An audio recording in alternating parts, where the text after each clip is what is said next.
So hello friends, this is Sahil and welcome to my YouTube channel. So guys, हमने जो पिछली video थी उसमें कुछ क्वेश्चंस किए थे और फिजिक्स का केवल एक क्वेश्चन हो पाया था। ये थोड़ा अच्छा क्वेश्चन था, मज़ेदार क्वेश्चन था, ज़्यादा कुछ सोचने वाली बात थी नहीं। अगर आपने 10th और 9th अच्छे से कर रखी है तो आप इस क्वेश्चन को सॉल्व कर सकते हो।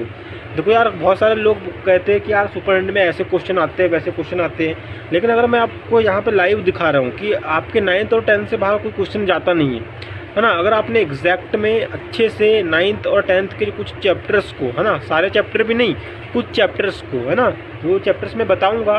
जैसे कि करंट वाला चैप्टर है ना, 100% चांस है कि आपको वहाँ से 5 क्वेश्चन भी देखने को मिल सकते हैं, है ना।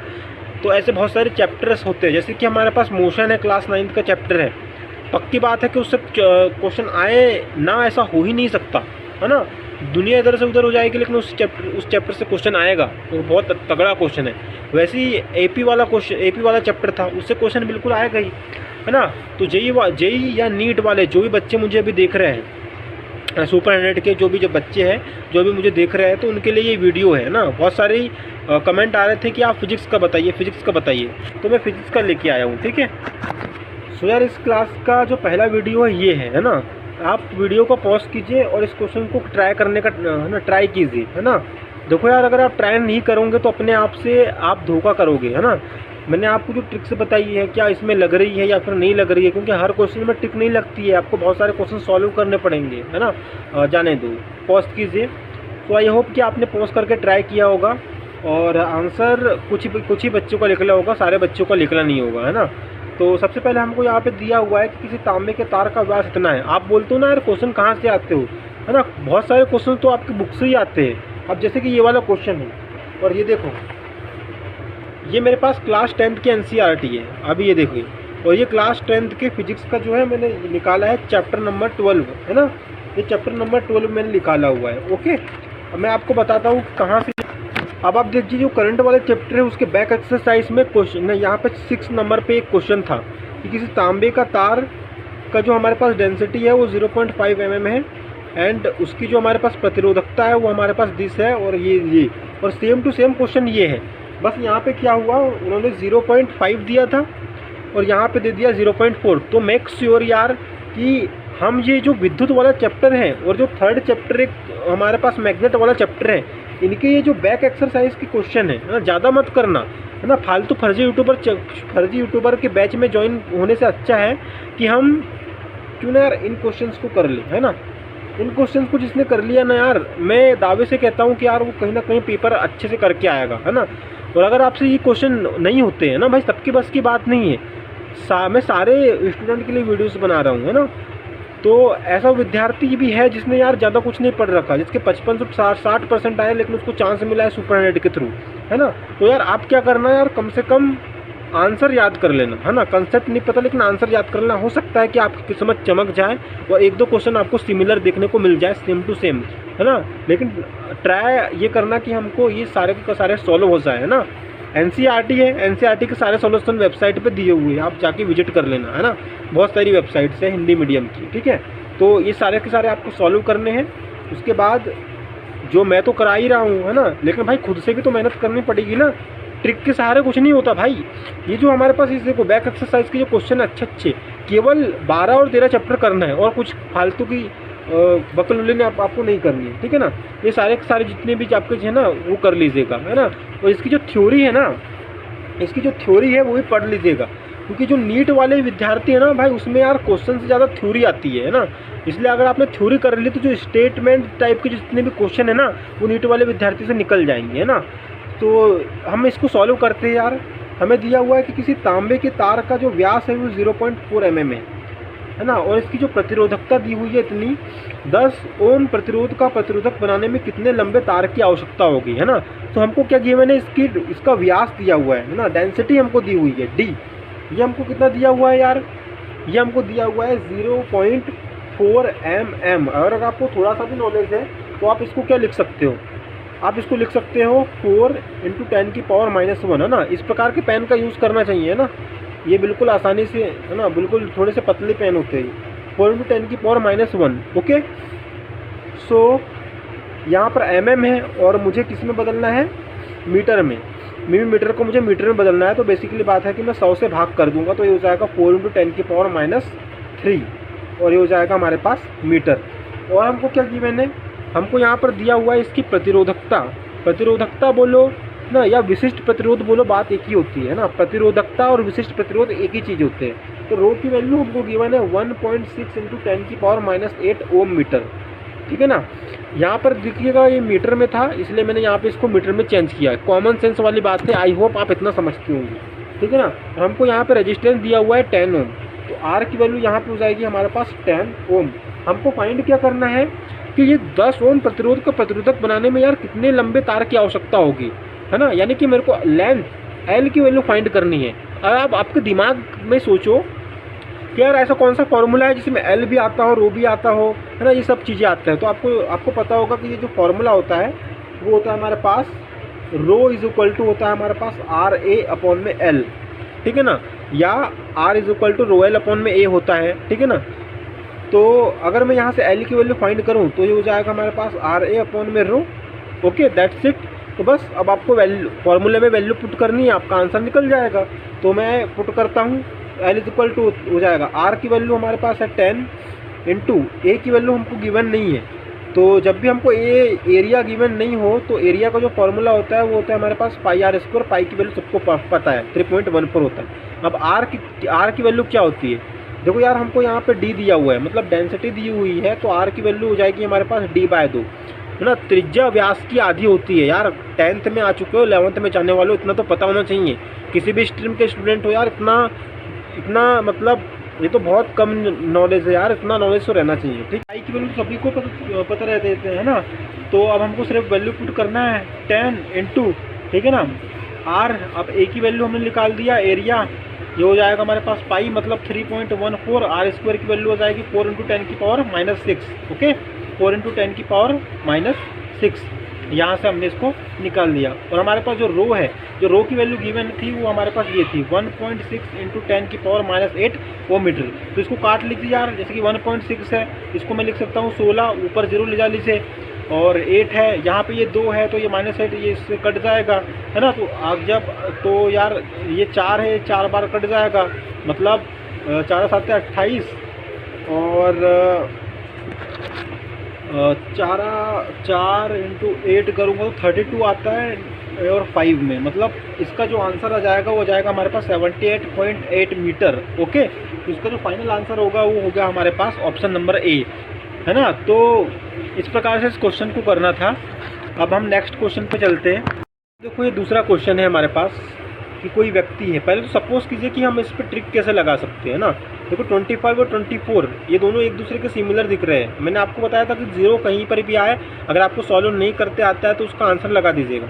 लेकिन यार यहाँ पर मैंने बोलते समय आपको ये भी बोला था कि यार आपको सिमिलर ऑप्शन को देखने हैं। देखिए 25 और 24 कहीं ना कहीं ये दोनों सिमिलर ऑप्शन है, तो आपको इन दोनों में से उस केस में आपको इन दोनों में से लगाना पड़ेगा। अगर आप कुछ भी नहीं सोचना है तब आपको 0 लगाना है, ठीक है ना। तो हमारे पास क्वेश्चन है कि कोई व्यक्ति, और इसमें भी अगर आप देखो ना 2 और 2 दिया हुआ है, ठीक है ना, और यहाँ पर 0 और 4 और यहाँ पर दिया हुआ है 5। तो 0 को भी आजकल लोग सम में ही काउंट करते हो, तो ये सम है तो कहीं ना कहीं 24 होने के इसके चांसेस बढ़ जाते हैं, ठीक है ना। कोई व्यक्ति है 20 किलोमीटर प्रति घंटा की एक समान चाल से घर से बाजार जाता है और बाजार बंद होने के कारण वह तत्काल 30 किलोमीटर पर आवर की एक चाल से घर लौट आता है। व्यक्ति की औसत चाल क्या होगी। आप देखिए यार क्वेश्चंस देखने में तो आपको लगेगा कि ये डूएबल नहीं है, पर एक्चुअली में ये डूएबल है और इससे इजी क्वेश्चन हो नहीं सकता, है ना, क्योंकि इसमें केवल फार्मूला लगाना है और आपको आंसर लाना है, ठीक है। तो यार जो औसत चाल होती है उसका जो फार्मूला होता है वो होता है हमारे पास 2AB/A + B। अगर कहीं पर भी आपको औसत चाल बोले तो ये वाला फार्मूला लगा देना, जहाँ पर A जो होता है वो होता है हमारे पास प्रारंभिक चाल और B होता है हमारे पास अंतिम चाल, ठीक है ना। तो हमको यहाँ पर बोल रखा है कि कोई व्यक्ति 20 किलोमीटर पर आवर की एक समान चाल से घर से बाजार जाता है, मतलब जो उसकी प्रारंभिक चाल थी वो थी हमारे पास 20 किलोमीटर प्रति आवर। चाहे इसको मुझे मीटर में चेंज करने की आवश्यकता है बिल्कुल नहीं, क्योंकि दोनों ही चाल जो है वो किलोमीटर पर आवर में मुझे दे रखी है, ठीक है। सो हम डायरेक्ट फार्मूला में वैल्यू रख देंगे 2 × प्रारंभिक थी हमारे पास 20 तो 20 रख दिया, इंटू में अंतिम थी हमारे पास 30 तो 30 रख दिया, A + B मतलब 20 + 30 50, ठीक है ना। तो आप इसको देखो 3 दूनी 6 और 6 दूनी 1200 बाई 5 करो, है ना, मतलब 24 ही आएगा। ठीक है, ये कट गया अपने पास, हो जाएगा 5 दूनी 10 और 5 चौका 20। ठीक है ना। तो यार क्वेश्चंस जो होते हैं ना वो आपको दिखाने के लिए दिया जाता है कि यार थोड़ा सा ऐसा ऐसा क्वेश्चन है, बट एक्चुअली में उस क्वेश्चन में कुछ नहीं है, 2 लाइन में आंसर आ गया, है ना। जिसको आंसर नहीं भी पता था थोड़ा सा गैसिंग वर्क कर सकता था, मतलब फार्मूला जिसको नहीं पता था। तो अलग अलग क्वेश्चंस को करने की अलग अलग टेक्निक होती है। अगर आप बोलो कि हर क्वेश्चन में मैं ट्रिक लगा लूँगा तो ये पॉसिबल नहीं है ना भाई, है ना। जैसे कि हमारे पास नेक्स्ट क्वेश्चन है हमारे पास, ये भी फिजिक्स का क्वेश्चन है, सारे के सारे फिजिक्स के क्वेश्चन में लेके आया हूँ आज। ठीक है ना। तो नीट और मैथ्स दोनों के स्टूडेंट इसको देख सकते हैं। जैसे कि किसी मीनार के शिखर से एक पत्थर को मुक्त रूप से छोड़ने पर यह 3 सेकंड में पृथ्वी की सतह से टकरा जाता है, मीनार की ऊंचाई होगी। तो यार जब मैंने इस क्वेश्चन को देखा था, पहले तो पॉज करके खुद क्वेश्चन को सॉल्व कीजिए, है ना। जब मैंने इस क्वेश्चन को देखा, इस ऊपर एंड में आए हुए क्वेश्चन है ना PYQs में आपको लेकर आ रहा हूँ। जब मैंने इस क्वेश्चन को देखा यार तो मुझे लगा कि यार ये कहीं ना कहीं ये 11th का क्वेश्चन है, जहाँ पर हमें जो प्रक्षेप वाला जो चैप्टर हुआ करता था उसमें मुझे लगा कि कहीं ना कहीं ऐसा सॉल्व होगा। परंतु जब मैंने दूसरे तरीके से सोचा तो मैंने देखा कि यार जो हमारे पास गति के जो समीकरण थे वो तो क्लास 9th में भी थे। मैंने देखा कि यार जो v = u + at और s = ut + ½ at², और एक में जो गति का तीसरा समीकरण आया तो उसमें t नहीं आता है, तो वो वाला लिखने की आवश्यकता है नहीं, है ना। s = v² - u² वाला एक फॉर्मूला होता है। ठीक है ना। सो यार कहीं ना कहीं अगर आप यहाँ पर सेकंड इक्वेशन अगर आप लगाओगे s = ut + ½ at², तो मैंने देखा यार ये वाला सॉल्व इजीली हो जाएगा। ठीक है ना। कैसे होगा, हमारे पास एक मीनार है। ठीक है, मान के चलो ये मेरे पास मीनार है। अब किसी मीनार के शिखर से एक पत्थर को मुक्त रूप से छोड़ने पर, मान के चलो ये पत्थर है, मैंने यहाँ पर इसको छोड़ दिया तो वो 3 सेकंड में पृथ्वी के मतलब अर्थ के सरफेस पर वो टकराता है। ठीक है ना। अर्थ के सरफेस मतलब अर्थ आया हुआ है, यानी कि अगर यहाँ पे कोई हमारे पास एक्सिलरेशन होगा तो वो गुरुत्वीय त्वरण होगा, मतलब जो हमारे पास त्वरण होगा वो गुरुत्वीय त्वरण के बराबर होगा उस स्थिति में, है ना। क्लास 9th अगर नहीं पढ़ी है तो मेरी बातें समझ में नहीं आएगी, इसलिए क्लास 9th में जाके मोशन वाला चैप्टर पढ़ के आ जाना। ठीक है ना। लेकिन फिर भी मैं ट्राई करूँगा कि यहाँ पे आपको अच्छे से समझाऊँ। ठीक है ना। तो किसी मीनार के शिखर से एक पत्थर को मैंने यहाँ पे फेंक दिया। ठीक है ना। तो हमारे पास फॉर्मूला होता है कि s = होता है हमारे पास ut + ½ at²। तो प्रारंभिक स्थिति में मान के चलो अभी तुम बैठे हो और बैठ के किचन में जाओगे, जब तुम जाओगे तब तुम्हारी वेलोसिटी बदलेगी, यानी कि अगर तुम अभी यहाँ पर बैठे हो ना तो तुम्हारी वेलोसिटी 0 है। उसी प्रकार से ये यहाँ पे जो पत्थर है ना इसकी वेलोसिटी यहाँ पे 0 है, तो जब ये 0 है तो ये पूरा 0 हो जाएगा।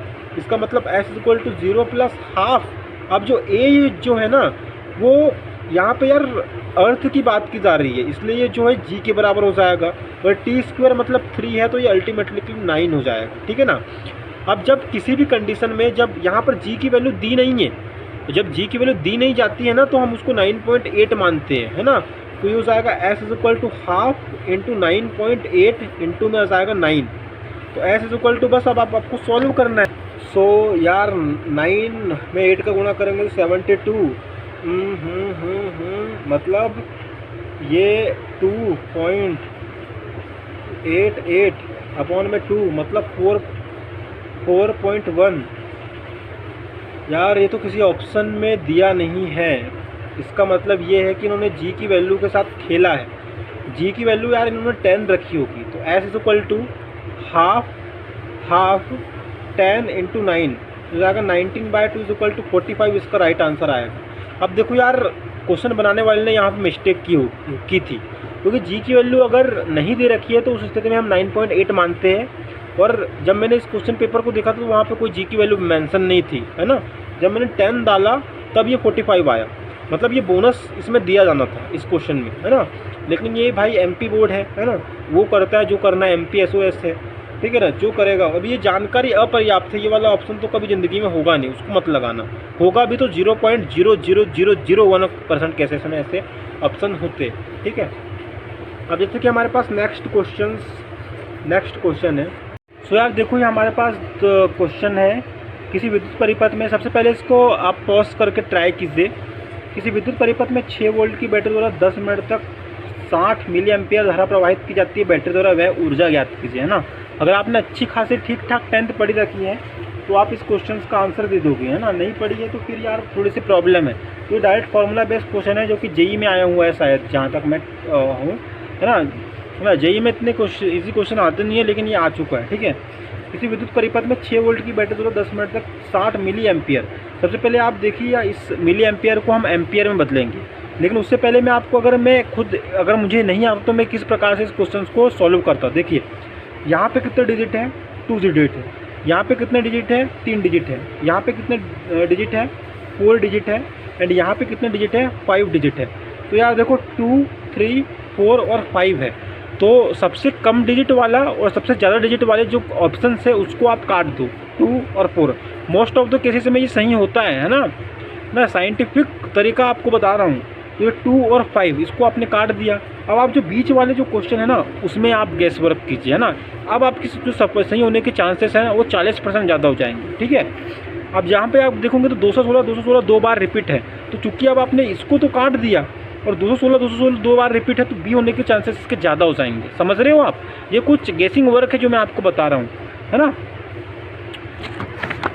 जैसा कि मैंने यहाँ पे इसको सॉल्व भी किया हुआ है ना, ज़्यादा लॉन्ग वीडियो ना बने करके ना, फिर से मैं सॉल्व करके बता देता हूँ। देखिए यार, जो हमारे पास जो वर्क होता है, वर्क क्या होता है हमारे पास, VIT। ये वाला फार्मूला बेसिक है, ये हमको आने चाहिए, ठीक है ना। VIT हमारे पास फार्मूला होता है। तो हमारे को V की वैल्यू दे रखी थी 60, I की वैल्यू हमारे पास दी हुई है 60 मिली एम्पियर। मिली एम्पियर मतलब 60 मिली एम्पियर को जब एम्पियर में बदलोगे तो 10 की घात -3 एम्पियर हो जाएगा। तो 60 × 10 की घात -3 आपने यहाँ पे कर लिया। और इनटू में T की वैल्यू आप देखोगे यहाँ पे दी हुई है हमारे पास। T की वैल्यू है हमारे पास 10 मिनट। 10 मिनट को आप सेकंड में बदल लिए, 10 × 60 कर लीजिए, 600 हो जाएगा। ओके, 600 से आप इसको मल्टीप्लाई कर लीजिए। अब देखिए ये 1 2 3 0 से ये 3 कट गया। ओके, 6 और 6 हो जाएगा 36, और 36 और 6 हो जाएगा 216, इसका करेक्ट आंसर, है ना। तो हमें अगर क्वेश्चन नहीं भी आता है तो हम कहीं ना कहीं उसके आंसर तक पहुंच गए, है ना। मैं ये नहीं बोलूँगा कि हर बार सही होगा भाई, हर बार सही नहीं होगा, लेकिन थोड़े टाइम भी अगर सही होता है तो आपको बेनिफिट ही देके जाएगा, है ना। और जो मैंने आपको पहले बोल के रखा है कि अगर आपको NCERT की बैक एक्सरसाइज सॉल्व करनी है करंट चैप्टर की, एंड उसके बाद जो एक नेत्र वाला चैप्टर है उसको भी सॉल्व कर लेना, है ना। स्टेटमेंट क्वेश्चन डायरेक्टली NCERT से आता है ना। जेईई नीट हो या कोई भी एग्ज़ाम हो, स्टेटमेंट का क्वेश्चन NCERT से बाहर नहीं जाता है ना। हालांकि जो फिजिक्स और जो मैथमेटिक्स रहता है ना वो तो जाएगा ही ना भाई। अब जैसे कि अगला क्वेश्चन है हमारे पास, ये स्टेटमेंट बेस्ड क्वेश्चन इसको कह सकते हैं ना। जैसे कि हमारे पास है किसी विद्युत धारावाही सीधी लंबी परिनालिका के भीतर चुंबकीय क्षेत्र है। अब जिसने थ्योरी पढ़ी होगी वही इस क्वेश्चन का जवाब दे सकता है कि भैया हमारे पास ये परिनालिका है। अगर उसको उसका ज्ञान है तो ही वो जो है इसका आंसर दे पाएगा, ठीक है ना। वैसे इसका आंसर है हमारे पास D। थ्योरी पढ़ लेना भाई, ठीक है ना। थ्योरी पढ़ाने के लिए यहाँ पे मेरे पास टाइम नहीं है। अगला जो हमारे पास क्वेश्चन है वो है कि यार किसी वस्तु का द्रव्यमान पृथ्वी पर 30 किलोग्राम है, तो चंद्रमा पर उसका द्रव्यमान क्या होगा। तो पॉज कीजिए और सॉल्व करने का ट्राई कीजिए, है ना। तो यार ये बिल्कुल सिंपल सा क्वेश्चन है, और मैं कहूँगा कि यार ये सुपर नेट में आने लायक क्वेश्चन था नहीं, लेकिन दे दिया। किस्मत अच्छी रही होगी, क्योंकि यार द्रव्यमान है, अगर वो यहाँ पर जो चंद्रमा पर जो होता है वो 1/3 होता है आई थिंक। तो यार जहाँ पर 30 किलोग्राम है तो ऑब्वियसली बात है ना यार, चंद्रमा पर भी तुम्हारा वेट 30 किलोग्राम ही होगा, है ना। वो बढ़ेगा, बढ़ थोड़ी ना जाएगा, है ना। वो तो द्रव्यमान है। तो इसका आंसर जाएगा हमारे पास ऑप्शन नंबर A। तो आई होप कि यार आपको वीडियो पसंद आया होगा, है ना। वीडियो पसंद आया होगा तो यार सब्सक्राइब जरूर कर लीजिएगा, है ना। मैं कभी बोलता नहीं हूँ कि आप सब्सक्राइब करो, है ना, लेकिन कर लीजिएगा। और आगे भी बहुत सारे मैं वीडियो लेकर आऊँगा, है ना। केमिस्ट्री के वीडियो थोड़े से कम आएंगे, फिजिक्स की वीडियो में रेगुलर लेके आऊँगा, है ना। फिजिक्स और मैथ्स की वीडियो यहाँ पे आते रहेंगे। क्लैट वाले बच्चों यार तुम्हारा थोड़ा सा मैं ध्यान नहीं रख पा रहा हूँ, है ना।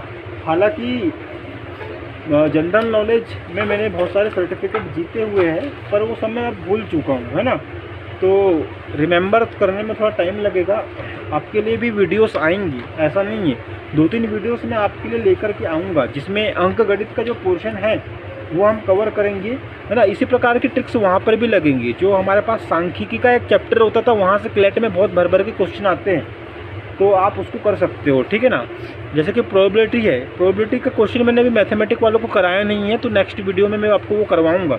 हालांकि पहले तो हम फिजिक्स के सारे पोर्शन कंप्लीट करेंगे, क्योंकि नीट और मैथ दोनों में ही वो जो है कॉमन होता है। आई होप कि आपको वीडियो पसंद आया होगा। थैंक्स फॉर वॉचिंग, मिलते हैं नेक्स्ट वीडियो में।